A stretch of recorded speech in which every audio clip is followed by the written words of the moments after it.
पिछले कुछ दिनों में कमल नयन ने जो शिकायतें की हैं वो नेशनल ह्यूमन राइट्स कमीशन को दिया गया है, डायरेक्टर जनरल ऑफ पुलिस को किया गया है, आईजी मगध को किया गया है, एसडीपीओ निमसक बथानी को किया गया है, एसपी रूरल को भी दिया गया था और एसएसपी गया को भी दिया गया और बिहार को मुख्यमंत्री को दिया गया और प्रधानमंत्री कार्यालय को भी इन्होंने शिकायतें भेजी है।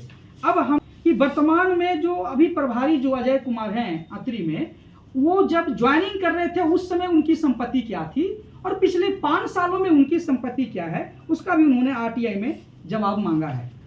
सर एक प्रश्न रहेगा सर, टोटल कितना एफआईआर है थाना अध्यक्ष के वहाँ पे? देखिए, क्या लगता है एसओसी भी गिरफ्तार होंगे? नमस्कार, मैं अधिवक्ता कृष्णा कुमार गया न्यायालय में अपने क्लाइंट पत्रकार कमल नयन उर्फ राजीव कुमार की ओर से आज इस प्रेस कॉन्फ्रेंस के माध्यम से कुछ गंभीर सवाल जनता और बिहार सरकार के सामने रखना चाहता हूं। सबसे पहले मैं एक बात बिल्कुल ही स्पष्ट कर देना चाहता हूं, हम किसी पुलिस अधिकारी को दोषी घोषित करने नहीं आए हैं, हम किसी पत्रकार को कानून के ऊपर बताने भी नहीं आए हैं। हमारी केवल एक मांग है, जो सच है वह रिकॉर्ड है और सबूत के सामने आए।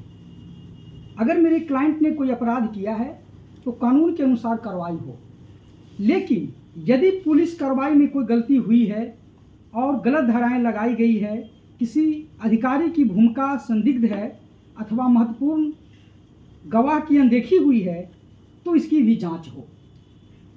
इसी को हम कहते हैं फेयर इन्वेस्टिगेशन। सबसे पहले वर्तमान एसएचओ श्री अजय कुमार के पुराने कार्यकाल की शिकायतों का सवाल है। आज हम वर्तमान एफआईआर से पहले थाना प्रभारी श्री अजय कुमार के पूर्व कार्यकाल में सामने आई शिकायतें और मामले की बात करना चाहते हैं, लेकिन यहाँ भी हमारी भाषा बिल्कुल ही स्पष्ट है। शिकायत होना दोष सिद्ध होना नहीं है, एफआईआर में नाम आना भी दोष सिद्ध होना नहीं है। इसलिए हम पुराने आरोपों को सच घोषित नहीं कर रहे हैं, हम केवल यह पूछ रहे हैं कि शिकायतें हुई थी या नहीं, जांच हुई थी या नहीं, जांच रिपोर्ट क्या थी, कार्रवाई हुई थी या नहीं, आरोप गलत है तो क्या क्लीन चिट दी गई थी, अगर सही थी तो क्या विभागीय कार्रवाई हुई। जनता को यह जानकारी सरकारी रिकॉर्ड से मिलनी चाहिए। वर्ष 2022 में अकबरपुर थाना जिला नवादा में जब श्री अजय कुमार अकबरपुर थाना नवादा में थे तो अक्टूबर 2022 में बुधवा पंचायत के मुखिया रामस्वरूप यादव द्वारा उनके विरुद्ध गंभीर आरोप लगाए थे, जो कि समाचार रिपोर्ट में भी सामने आई थी। रिपोर्ट के मुताबिक मारपीट, मिसबिहेव तथा पैसे मांगने की आरोप का उल्लेख किया गया था और मामले की जांच के लिए वहां के जो एसएसपी थे नवादा के, उनको भी बताई गई थी। हमारा सवाल है, क्या उस जांच का क्या हुआ? जांच रिपोर्ट है, आरोप सही पाए गए या गलत, विभागीय कार्रवाई हुई या नहीं, अगर क्लीन चिट गई तो उनका आदेश कहाँ है? हम आरोप को सत्य नहीं बता रहे हैं, हम जांच का परिणाम पूछ रहे हैं। जब ये एसएचओ 2022 में अकबरपुर थाना में थे तब। अब आते हैं 2023 में, कुछ पत्रकारों एवं अन्य शिकायतें का भी रिकॉर्ड इनके सामने था। वर्ष 2023 में जब अजय कुमार के कार्यकाल में संबंधित स्थानीय पत्रकारों की शिकायतें तथा शीशम का ब्रिज से संबंधित शिकायतें का उल्लेख भी अखबारों में आई थी और वहां के स्थानीय कुछ पत्रकार के ऊपर भी इन्होंने फर्जी मुकदमे करने का आरोप लगे थे। वहां की जो शिकायतें थी, क्या हुआ, वो शिकायतें किसने की थी, किस अधिकारी ने किया था, क्या जांच रिपोर्ट बनी थी, क्या कार्रवाई हुई, वर्तमान स्थिति क्या है, इसके बारे में भी लोगों को बताएं। पकरी बरवा थाना कांड संख्या 506/24 दोस्तों, जो कि काफी महत्वपूर्ण है। इसके बाद पकरी थाना कांड संख्या 560/24 जो कि 30 दिसंबर 2024 को इसी एसएचओ जो भी अत्री में है के खिलाफ एफआईआर किया गया था। वो भी एफआईआर तब हुआ जब वो व्यक्ति इस केस के जो वादी हैं 560/24 के, जो कि न्यायालय में गए, हाई कोर्ट में गए और CWJC नंबर 17710/2024 में भी उसका उल्लेख है। न्यायालय में मामला लंबित होना या एफआईआर में नाम आना अपने आप में दोष सिद्ध नहीं करता हूं। इसलिए हम पूछ रहे हैं कि इस मामले की वर्तमान कानूनी स्थिति क्या है, जो एफआईआर हुआ था इनके खिलाफ में उसकी वर्तमान स्थिति क्या है, क्या चार्जशीट दाखिल हुए थे, क्या न्यायालय में इसकी क्या स्थिति है, और क्या कोई विभागीय जांच हुई थी इस एसएचओ के खिलाफ? अगर ये बातें हैं तो आप लोगों के सामने जरूर लाएं। अब बात आती है भैंस विवाद का। अब मैं वर्तमान घटना क्रम पे आता हूं। 13 अगस्त 2026 को असढ़िया टोला रामपुर निवासी सूरज कुमार यादव के अनुसार उनकी भैंस का बच्चा गायब हो गया। खोजबीन के बाद सूचना मिली कि भैंस जो है नौरंगा गांव में है। 14 अगस्त को पशु के जो भैंस है उसकी ऑनरशिप को लेकर के प्रकाश कुमार मांझी और सूरज कुमार यादव के बीच विवाद हुआ और 112 को कॉल किया गया। 112 की पुलिस आई और दोनों पक्षों की फोटो ली और थाना जाने का सलाह दिया। दोनों पक्ष थाना आए। इसके बाद भैंस को थाना लाया गया। उपलब्ध जानकारी के अनुसार थाना को पुलिस वाहन से लाया गया था। हमारा सवाल है कि किस अधिकारी ने भैंस को थाना लाने का आदेश दिया? क्या कोई जब्ती या कब्जे का रिकॉर्ड बनाया गया? क्या कोई जीडी एंट्री जो एसएचओ है अत्री का उन्होंने किया? क्या कोई स्टेशन डायरी में उसका उल्लेख है? क्या भैंस की डॉक्टर से कोई जांच करवाई गई, वेटनरी डॉक्टर से? भैंस को किसकी जिम्मेदारी में रखा गया? उसके खाने पीने का देखभाल का रिकॉर्ड क्या है? अगर पुलिस ने भैंस को अपने कब्जे में लिया था तो क्या उसकी पूरी प्रक्रिया कानूनी रूप से सरकारी रिकॉर्ड में होना चाहिए? क्या ये चीजें हैं या नहीं है? 15 और 16 अगस्त का सबसे बड़ा सवाल कि 15 अगस्त को भैंस एक पक्ष को दे दिया गया, फिर 16 अगस्त को वही भैंस दोबारा पुलिस द्वारा थाना लाया गया। अब जनता का सीधा सवाल है कि 15 अगस्त को भैंस दे दिया गया था तो फिर 16 अगस्त को क्यों लाया गया? और अगर उस समय पुलिस को ऑनरशिप पे डाउट था तो 15 अगस्त को वैज्ञानिक जांच क्यों नहीं करवाई गई? जो आज जो मगध के जो आईजी साहब आए हैं जो कह रहे हैं, जो अभी जो अखबार में आई है निकल करके, डीएनए जांच का सवाल है। अब मगध की आईजी के ओर से कहा गया कि डीएनए जांच कराई जाएगी, उसके बाद भैंस दिया जाएगा। अब डीएनए जांच का स्वागत करते हैं, लेकिन सवाल यह है कि 14 अगस्त 15 अगस्त को ही ऑनरशिप का विवाद सामने था, तो क्या उसी समय डीएनए जांच का निर्णय नहीं लिया जा सकता था? आखिर शुरुआत में ही डीएनए जांच से ही क्या इस विवाद को सुलझाया नहीं जा सकता था? 16 अगस्त को एसएचओ वर्दी में थे या सादे कपड़े में? अब मैं एक महत्वपूर्ण सवाल उठाना चाहता हूं। मेरे क्लाइंट के अनुसार 16 अगस्त को थाना प्रभारी श्री अजय कुमार पुलिस की निर्धारित वर्दी में नहीं थे। उसका उनके पास वीडियो भी है और जो उन्होंने रिकॉर्डिंग किया था वो भी आप लोगों के सामने आप लोगों ने देखा भी होगा। बल्कि वो टी शर्ट में थे, जीन्स में थे, हवाई चप्पल में थे।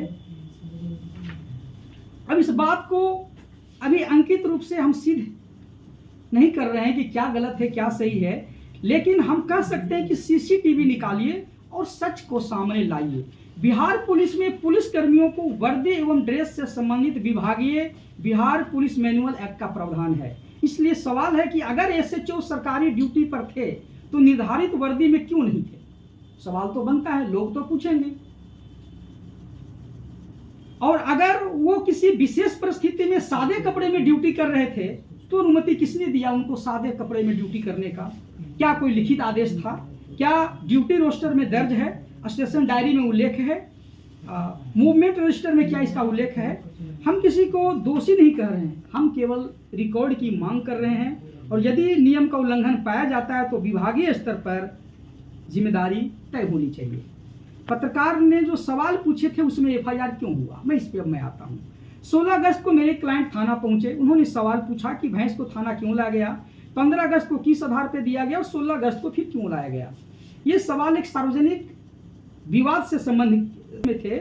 17 अगस्त 2026 को अतरी थाना कांड संख्या 388/2026 दर्ज हुआ और इस एफआईआर में थाना प्रभारी श्री अजय कुमार स्वयं इस केस के वादी हैं। यही सबसे बड़ी चिंता है, क्योंकि इस घटनाक्रम में एसएचओ स्वयं शिकायत करता है और उनके अपनी भूमिका भी जांच का विषय हो सकती है। इसमें क्या जांच किसी स्वतंत्र वरिष्ठ अधिकारी से होनी चाहिए थी या नहीं? अब इसमें जो धारा लगाया गया है, जो हमारे क्लाइंट के ऊपर लाया गया 308 क्लॉज 2, ये क्यों लगाया गया? अब आते हैं सबसे महत्वपूर्ण कानूनी सवाल है कि मेरे क्लाइंट पे बीएनएसएस 308 क्लॉज 2 लगाया गया। एक्सटॉर्शन अर्थात जबरन वसूली से संबंधित मामला है। कंप्लीट एक्सटॉर्शन के लिए अधिकतम सजा 7 साल तक का और जुर्माना दोनों का प्रावधान है। इस अपराध में केवल पैसे मांगने का आरोप पर्याप्त नहीं है। जांच में यह देखना आवश्यक है कि क्या किसी व्यक्ति को किसी इंजरी का भय दिखाया गया, क्या उसको थ्रेटिंग दिया गया। अगर ये सारी चीज़ें हैं तो वो सामने लाया जाए और क्या वास्तव में रुपया या किसी संपत्ति की मांग की गई थी। कथित मांग का कोई स्वतंत्र प्रमाण है, कोई ऑडियो वीडियो या मैसेज या कोई गवाह है।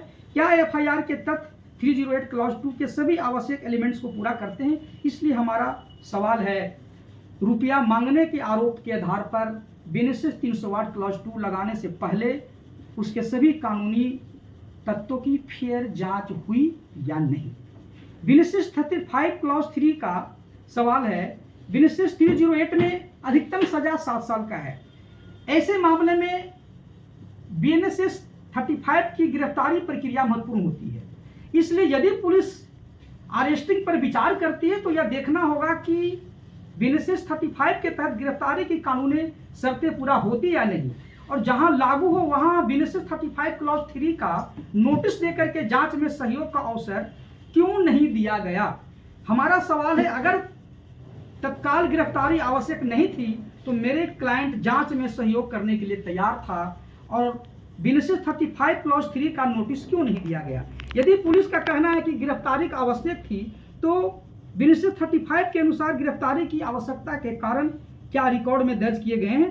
क्या सवाल कानून के अनुसार रिकॉर्ड देख करके तय होना चाहिए या नहीं। एफआईआर में एक और सबसे बड़ी बात लाया गया है, 66 आईटी एक्ट कैसे आया। इस बहुत बड़ा गंभीर सवाल है, और एफआईआर में 66 आईटी केस का उल्लेख किया गया है, जो कि सुप्रीम कोर्ट ने इस सेक्शन को इनवैलिड किया गया है।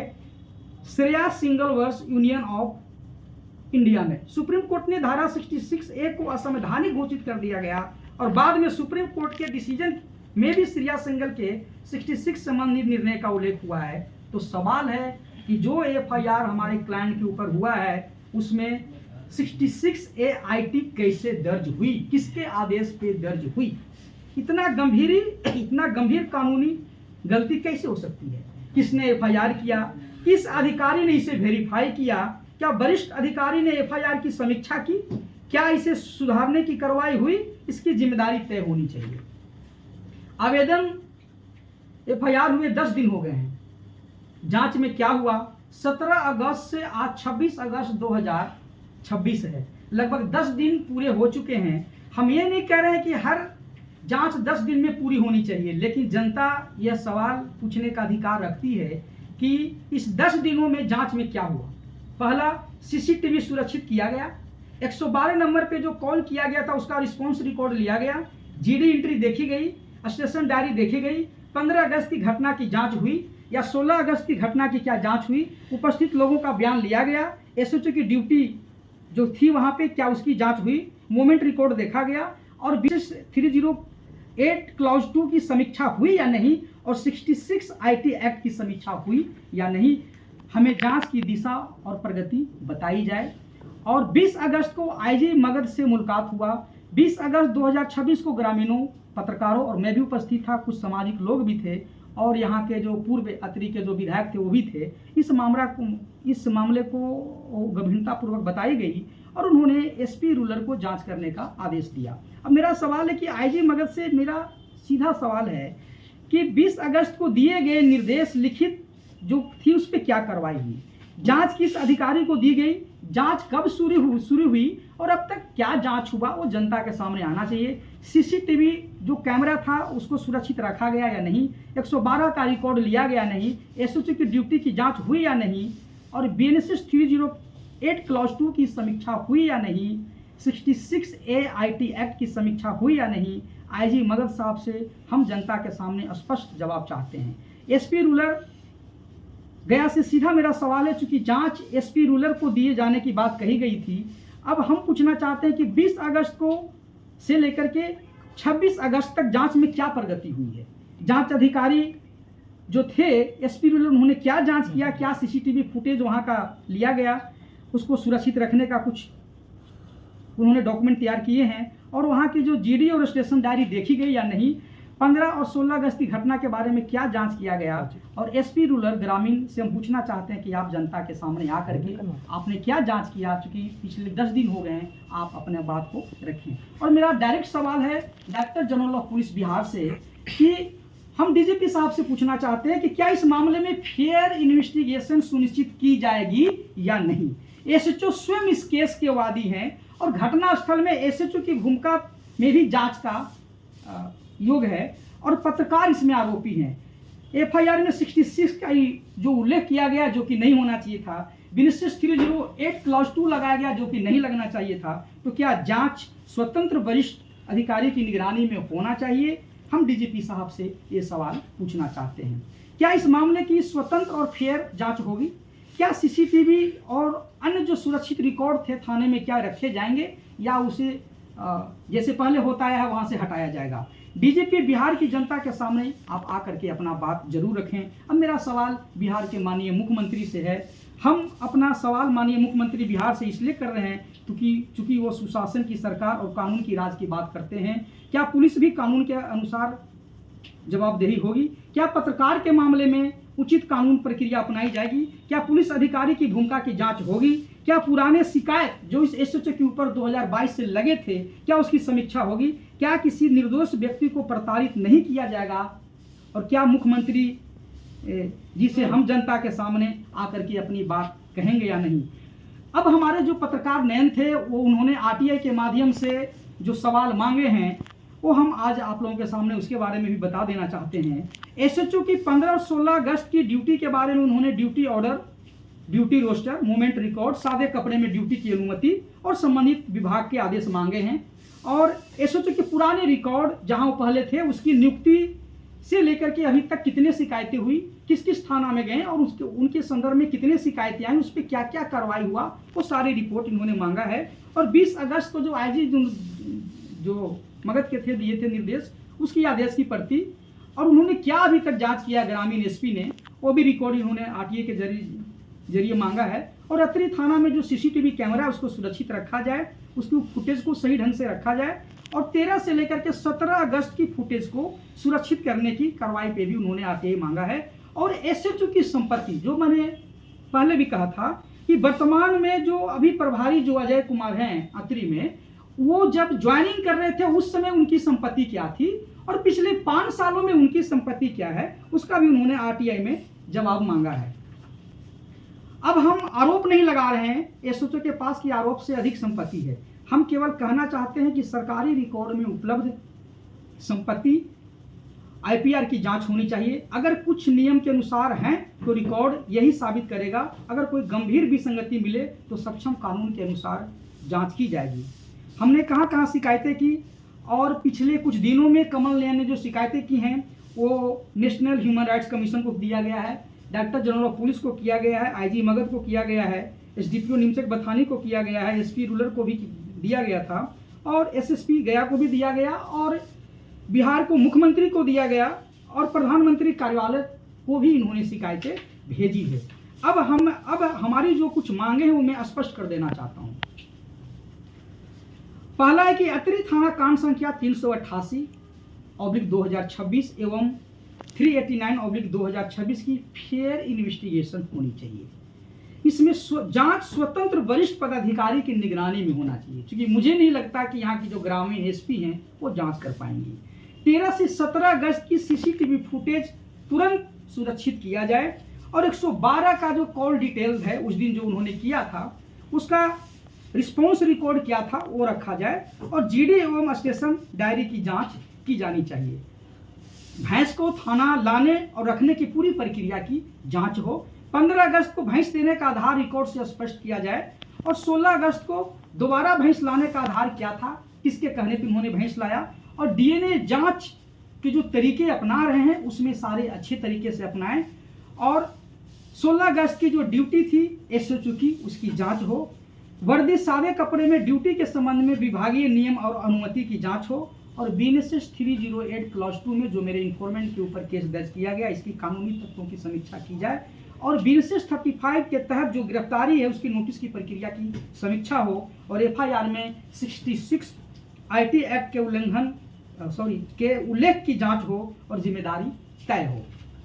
20 अगस्त को जो आईजी मगध ने जो निर्देश दिए थे वो सामने आए, और एसएचओ के पूर्व एसएचओ जो अभी हैं उसके पहले में जो कार्यकाल थे, जो शिकायतें आई है उसका सारा रिकॉर्ड देखा जाए, और 2022 में अकबरपुर शिकायत की जांच रिपोर्ट देखी जानी चाहिए। 2023 में कुछ पत्रकारों को भी इन्होंने जेल भेजा, उसकी भी सरकारी रिकॉर्ड स्थापित किया जाना चाहिए। और पकरी वर्मा, मैं बार बार दोहरा रहा हूं, इस एसएचओ के खिलाफ में पकरी वर्मा कांड संख्या 560/2024 CWJC नंबर 17110/2024 का रिकॉर्ड सत्यापित किया जाए और ये बताया जाए कि माननीय नवादा के कोर्ट में किस स्थिति में केस चल रहा है, और उस समय के कौन आईओ थे, क्या उन्होंने चार्जशीट भेजी, क्या उन्होंने इस एसएचओ के खिलाफ जो बातें थी क्या उन्होंने चार्जशीट में उनका नाम हटाया। ये सारी चीज़ें लोगों के बीच में आनी चाहिए, और एसएचओ के संपत्ति का रिकॉर्ड का भी जांच होना चाहिए। और मैं फिर से स्पष्ट करना चाहता हूं, हम बिहार पुलिस के खिलाफ नहीं हैं, हम गलत पुलिस कार्रवाई के खिलाफ हैं। हम यह नहीं कह रहे हैं कि एसएचओ दोषी है, हम यह भी नहीं कह रहे हैं कि मेरे क्लाइंट कानून से ऊपर है। फैसला सबूत और कानून करेगा, लेकिन जिसकी गलती है उसके खिलाफ कार्रवाई हो, जो निर्दोष है उसे परेशान न किया जाए। पुलिस अधिकारी कानून से ऊपर नहीं है, पत्रकार भी कानून से ऊपर नहीं है, लेकिन सवाल पूछना अपने आप में अपराध नहीं हो सकता। अगर कोई अपराध हुआ है तो उसकी जांच हो, लेकिन सही धारा में, सही प्रक्रिया में और फेयर इन्वेस्टिगेशन के साथ। और 4 अधिकारियों से मेरा सीधा सवाल है, एक डीजीपी बिहार से, क्या इस मामले की फेयर इन्वेस्टिगेशन होगी या नहीं। बिहार के मुख्यमंत्री से सवाल है, क्या यह सरकार सुनिश्चित करेगी कि आगे किसी भी बिहार के पत्रकार के ऊपर कार्रवाई हो तो पहले उसके ऊपर जांच परख करके कार्रवाई होगी। और मगध के आईजी साहब से मेरा सीधा सवाल है कि 20 अगस्त को आपने जो ग्रामीण एसपी को निर्देश दिए थे, क्या उन्होंने निर्देश का पालन किया और जांच किया, और जांच के क्रम में क्या क्या पाई गई, वो सारी बातें आप लोगों के सामने लाएं। हम किसी को बचाने नहीं आए हैं और किसी को फंसाने भी नहीं आए हैं। हम केवल चाहते हैं कि कानून सबके लिए बराबर हो, न किसी पुलिस अधिकारी को गलत तरीके से बचाया जाए और न किसी पत्रकार को गलत तरीके से फंसाया जाए। लास्ट में मैं कहना चाहूँगा कि न किसी को बचाया जाए, न किसी को फंसाया जाए, तो सच है वह सबूत और रिकॉर्ड के सामने लाया जाए। बहुत बहुत धन्यवाद, शुक्रिया। सर एक प्रश्न रहेगा सर, टोटल कितना एफआईआर है थाना अध्यक्ष पे वहाँ पे?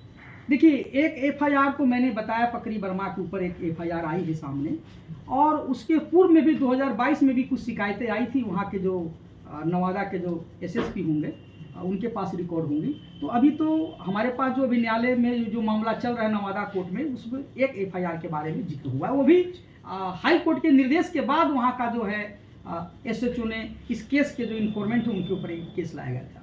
क्या लगता है एसएचओ भी गिरफ्तार होंगे?